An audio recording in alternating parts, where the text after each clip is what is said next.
Buenos días, gracias por la invitación, nuevamente a esta casa, un gusto como siempre venir y compartir un poco lo que trabajamos desde hace algunos años, muy en línea con lo que trabajan con los desarrollos teóricos y fácticos, ¿no?, de la CEPAL. En el caso de este paper que tiene, escuchando a los expositores anteriores, mi paper se aleja del enfoque de las ponencias anteriores, en términos que tiene más que ver con un enfoque de economía política de las relaciones de América del Sur con China principalmente, aunque el paper en sí mismo también aborda la relación con India y el sudeste de Asia, que no voy a llegar a dar en esta presentación, que son escuetos 15 minutos, 20 así como mucho. Por lo tanto, me voy a concentrar en algunos puntos claves y los invito después a leer el paper.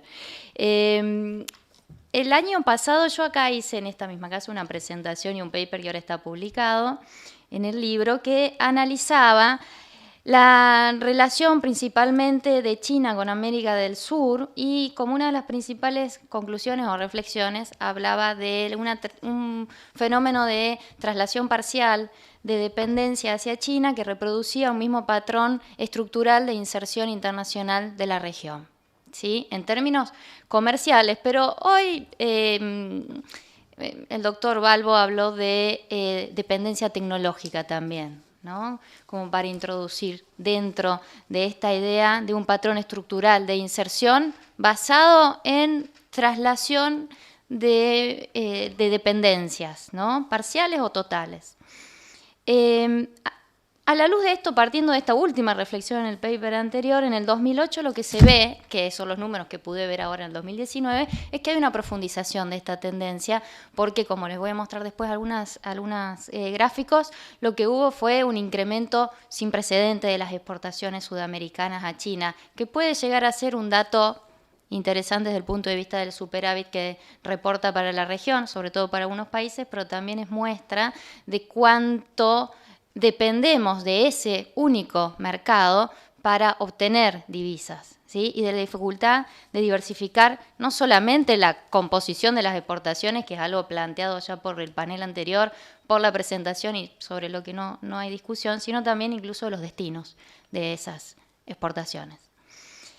En este paper, entonces, lo que busco analizar es que yo he planteado en el anterior muy levemente, es la iniciativa de la Franja y la Ruta o Belt and Road Initiative desde el punto de vista de qué es, en qué se constituye para China y para América del Sur, qué implicancias puede tener esta iniciativa en este contexto de comercio internacional, de comercio fuertemente concentrado, en realidad no solamente en el destino, sino también en algunos sectores, y si se plantea como una imposición o como una opción. Digamos, si la Belt and Road es una opción en sí misma, la conclusión es que sí, se las adelanto.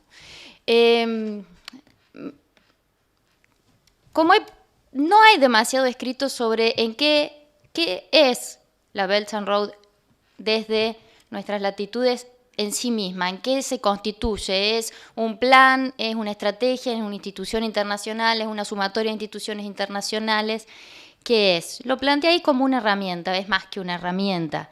Ciertamente es una herramienta dentro de una estrategia amplia de diplomacia económica china y que tiene al menos dos visiones, dos interpretaciones. Por un lado, que representa una visión de un modelo de desarrollo económico alternativo que China intenta exportar a otros países. Por lo tanto, desde este punto de vista tiene una visión desarrollista. Por otro lado, hay muchos autores que plantean que al mismo tiempo es una estrategia geopolítica y geoeconómica para construir influencia internacional y fortalecer una proyección externa en diferentes puntos del globo. Es decir, no solo es una estrategia desarrollista inocua, sino que tiene objetivos geopolíticos y geoeconómicos predefinidos.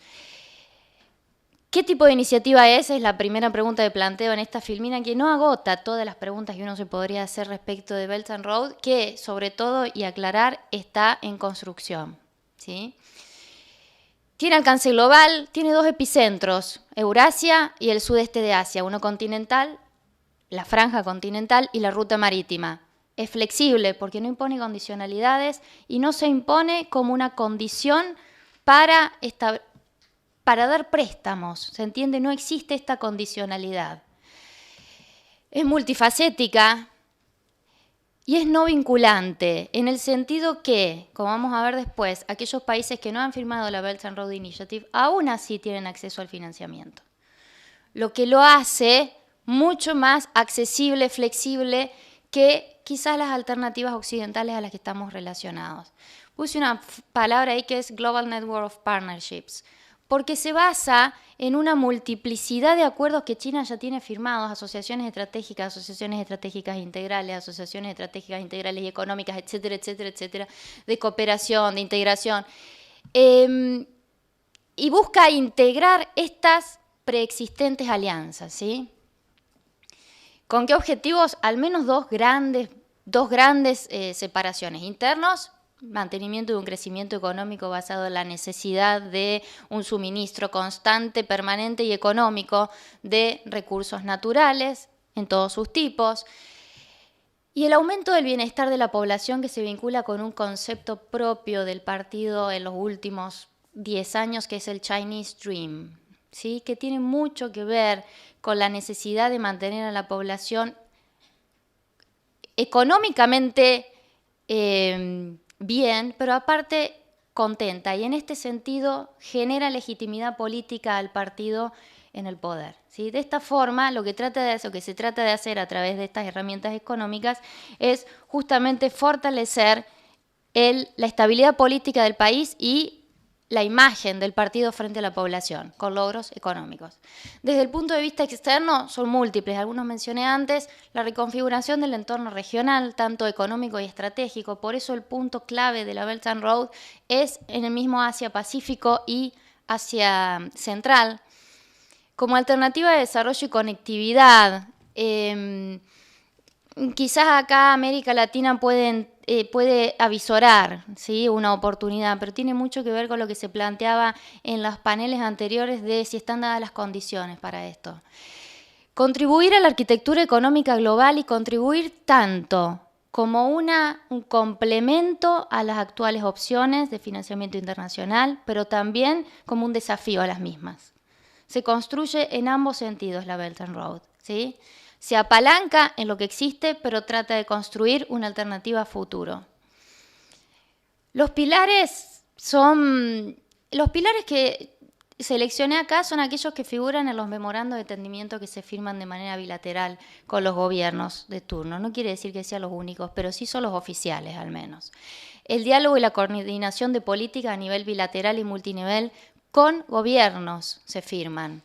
La conectividad en infraestructura, un comercio internacional sin trabas, el apoyo financiero y el intercambio persona a persona, que es un elemento que introducen los chinos en los MOU que se firman. Un punto relevante de esto es que los acuerdos son bilaterales, no son multilaterales, que puede generar un incentivo a la firma unilateral de parte de América del Sur, lo que también a nosotros nos pone en una encrucijada de quiénes firman, quiénes no, por qué firman, por qué no, quiénes se favorecen y quiénes no, ¿sí?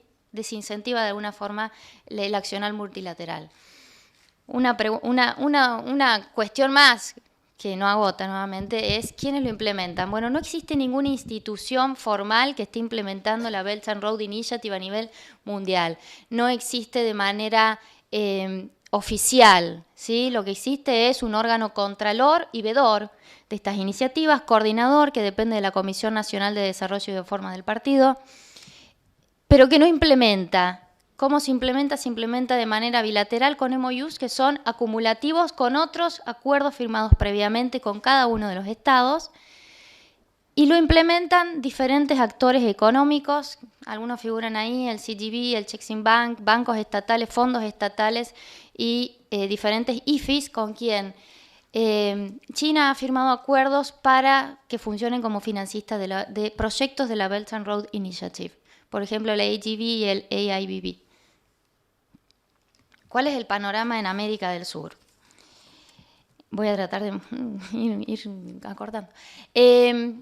Claramente, la Belt and Road no se constituiría en América del Sur en una iniciativa sin precedente ni nada por el estilo, porque existen vínculos financieros fuertemente consolidados ya con esta región a través de préstamos y a través de inversiones que pueden ser explotados, claramente tienen un potencial de crecimiento, pero a lo que voy es que no es una novedad el financiamiento chino en América Latina.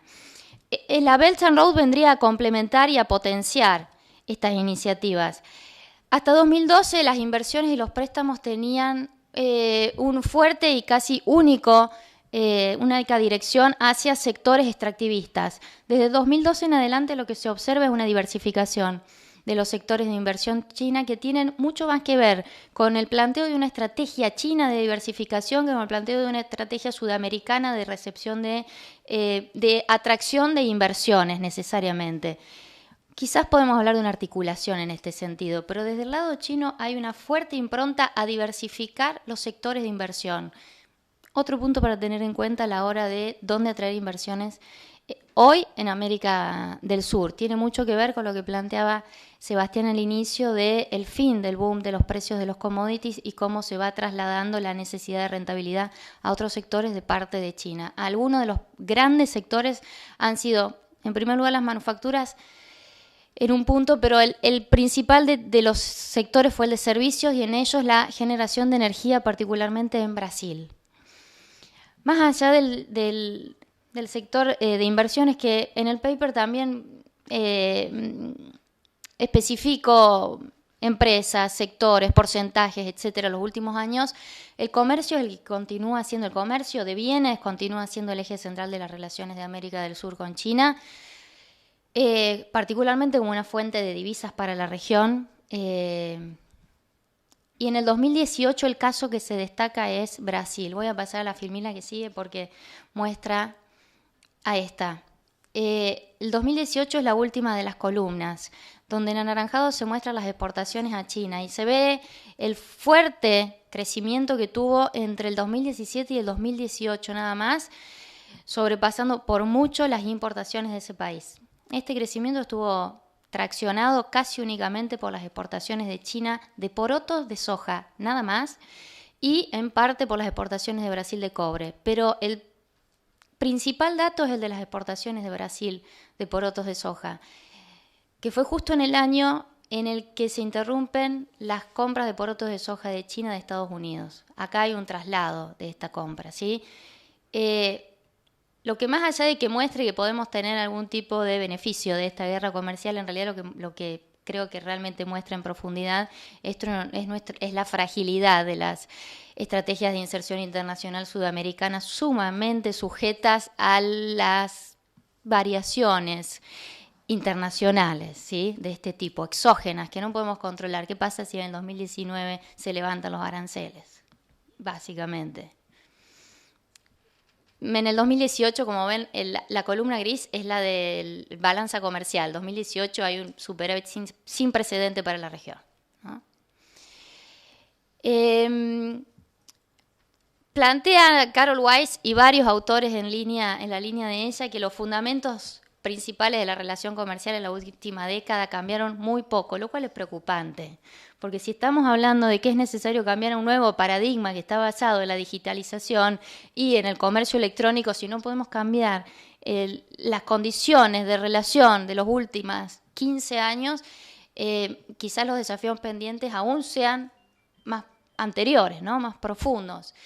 Esta relación, harto conocida, tiene una característica interindustrial sumamente concentrada en materias primas de parte de los socios sudamericanos, pero creo que acá habría que aclarar también que no solo que los fundamentos no han cambiado, sino que algunos de ellos se han profundizado en los últimos 10 años, porque lo que se observa, sobre todo en el caso de Brasil, que es el que tracciona América del Sur en términos de comercio con China, es una aún mayor primarización de las exportaciones, que tiene mucho que ver con el patrón productivo de China, ¿sí? El principal productor de pellet de soja en el mundo, ¿no? De procesamiento, lo cual también lleva a que sea muy difícil insertar el escaso valor agregado que uno puede generar en el mercado chino, no en el mercado del sudeste de Asia e India, que tienen otras características.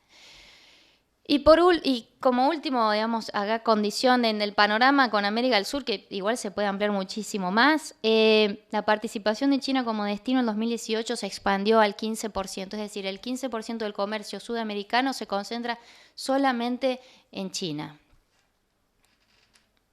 En esta breve tabla lo que quise resumir es un poco, bien, si estas son las condiciones que tenemos en la relación entre América del Sur y China, ¿dónde cae la Belt and Road Initiative?